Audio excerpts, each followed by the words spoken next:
Hello my viewers, welcome back to the channel. And by the video title, you know what this video is about.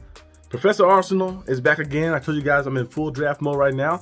DB Con is coming. DB Con is coming as well. So do the mock drafts and get those going probably the first day of March. So March 1st, first mock draft for the Steelers will drop. And then I'm gonna do NFL mock drafts as well. So be on the lookout for that. But yeah, today we're discussing Mason Graham. Mason Graham, player out of Michigan, a big time prospect who will probably be a top 5 pick in the draft. I know some teams are looking at him. You know, they got the Saints looking at him, the Patriots, the Raiders, the Browns, all type of teams, those top teams looking at him right there because he can be a game-changing piece on your D-line.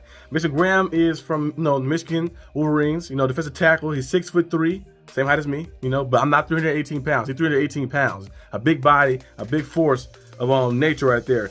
And one thing I like about him, I was seeing some of the stuff, I'll mark down, I was like looking at some of his like film and watching his plays, and we watched a lot of Michigan games. Michigan is a big team. I know they had a down year this year, losing to Coach Harbaugh and stuff like that. They had a little down year, but they still, had a winning record, of course. But Michigan, they had a lot of games on TV, of course. So watching his games, he's very relentless in pursuit. He does not give up on the play. Like a lot of guys, they don't win an initial attack, an initial point like that. They don't win right up front. They'll give up on the play a little bit. It might start, okay, I didn't win that little battle right there, and try to get around that.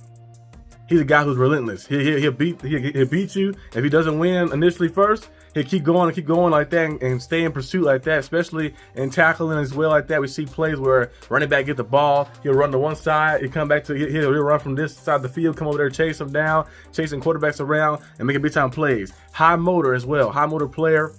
It's good to have a player with high motor like that because you cannot teach hustle. You can't teach hustle and wheel. That's one thing that football players and athletes in general just have to know like that. It's like something you cannot teach. Will can be learned, but it cannot be taught.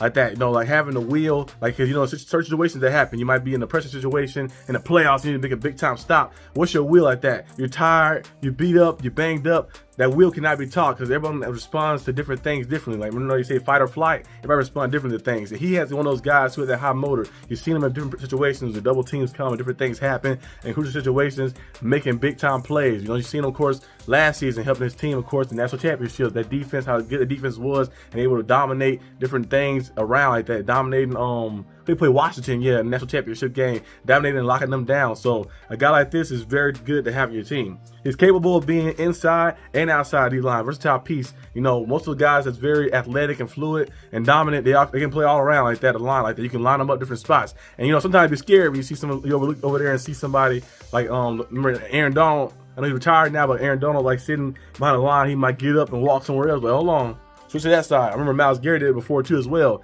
TJ Watt, he moved that sometimes. They probably should do that more with TJ Watt as well too. But like those dynamic players like that who go out there, get off their spot, can move to different spots on parts of the line like that, and line up on the edge, line up in the interior, nose tackle, all type of spots around, and that kind of mess the defense up because he's just that good and versatile. He has good power, of course, a quick first step, and to be that size like that, to have that quick first step that he has, like to get off as soon as the whistle snaps, get off the ground like that, with power and with force, and being agile, of course, and being consistent as well, being disruptive on the field like that, that's causing mayhem like that, getting tipping passes up in the front D-line position, bat downs and stuff, and also bull rushing people, and is using quickness to get around them, strength and skill set, his footwork, everything is nice. When you look at Mason Graham, you see a complete dominant player, a player who could be generational. I'm not calling him Aaron Donald or anything like that, of course, but he has potential, if he goes to the right spot, to be very, very dominant. And I think he's gonna be a nice player. Everything really is, there's really no weakness really too much. I know some people say something about his technique. Like you look at some of the scout reports, they might say, oh, his technique sometimes might lack sometimes here and there, but man, really nothing to kind of like put on him like that. Anything bad to say like, oh, Mason Graham don't have this. Mason Graham, when you watch him, I watch him, I know, like from a fan perspective, when I see it with Mason Graham, he is just complete player, complete athlete, dominating on force. I will hope my Steelers can get him, but most likely he'll be gone like before you can get to the opportunity to even draft him like that.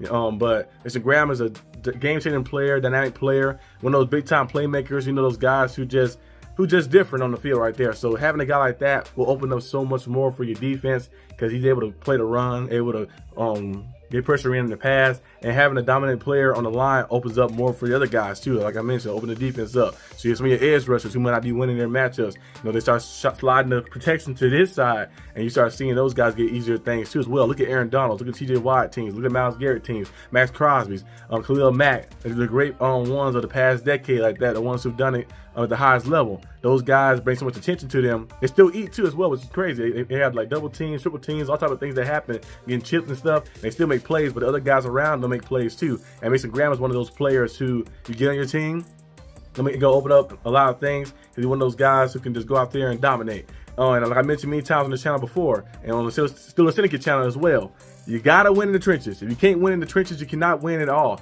You need to be able to win in the trenches. You can control the trenches on offense, you can control the pace of the game. And on defense, you can disrupt them and control the trenches on defense.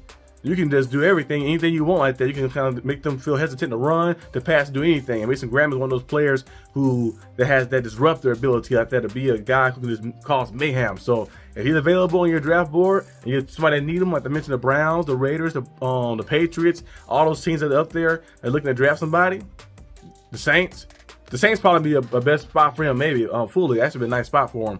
But hey, he's right there. Draft this guy right here, and your defense is going to get way better. Your team going to get way better as well. You're going to see a game-changing piece, a generational piece right here. So, yeah, that's all I have to say about Mason Graham. He's a very good player. Hopefully, he gets drafted high up as well and have a great career, too. Stay healthy and stuff. He's a nice player to watch. But that's all I have for today's video. Hope you guys enjoyed this video. Leave me likes, comment as well down below what you think about Mason Graham. If you like Mason Graham or not, or you like or your favorite play of his or something, leave it down below in the comment section. And I'll see you guys probably, when you watch this video, it'll probably be on, well, actually, it might be Thursday. It might be Thursday. Probably watch this video most likely. Probably Thursday. No, Friday. Today is Thursday. It'll be Friday. So I'll probably see you guys on Saturday, depending on what happens. But peace out.